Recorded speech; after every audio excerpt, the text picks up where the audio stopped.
Bonjour, connaissez-vous l'épisode hilarant du voyage de Gulliver qui décrit une guerre civile autour de la façon d'ouvrir son œuf à la coque? Le fils de l'empereur de Lilliput s'étant blessé avec la coquille de l'œuf qu'il ouvrait par le grand bout, un décret impérial impose à tous les sujets d'ouvrir les œufs par le petit bout.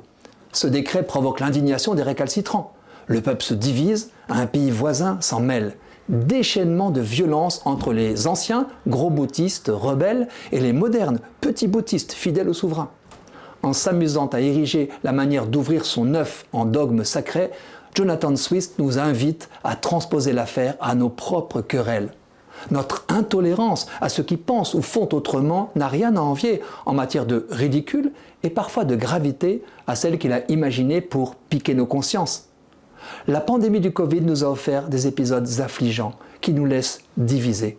Beaucoup d'entre nous ont vite cru devoir choisir un camp au risque de ces gourous avec leurs dogmes et leurs limites. Pour étayer son avis, chacun est tenté de ne retenir que les biais de confirmation. On s'auto-persuade d'avoir raison.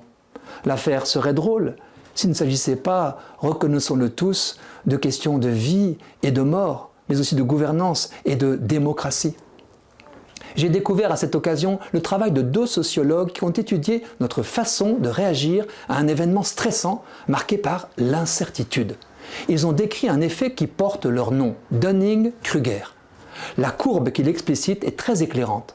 Quand surgit une crise, chacun se sent poussé par le stress à vite prendre position. Il se sécurise alors par un haut niveau de confiance dans sa conviction, qui est pourtant fondée sur une incompétence totale. Sur la courbe, c'est la montagne de la stupidité.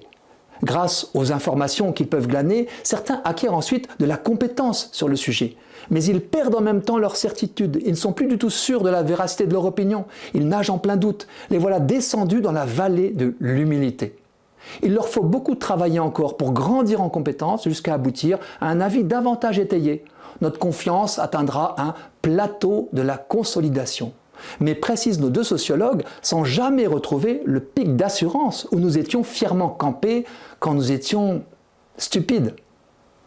Un mérite de cette courbe de Dunning-Kruger est de nous montrer que nous sommes pétris de fausses croyances, profondément ancrées. Si nous n'y prenons pas garde, nous nous baladons dans l'existence avec des tas de principes infondés que nous sommes incapables d'étayer. Je vous parlerai la prochaine fois de fausses croyances qui ruinent notre estime de nous-mêmes.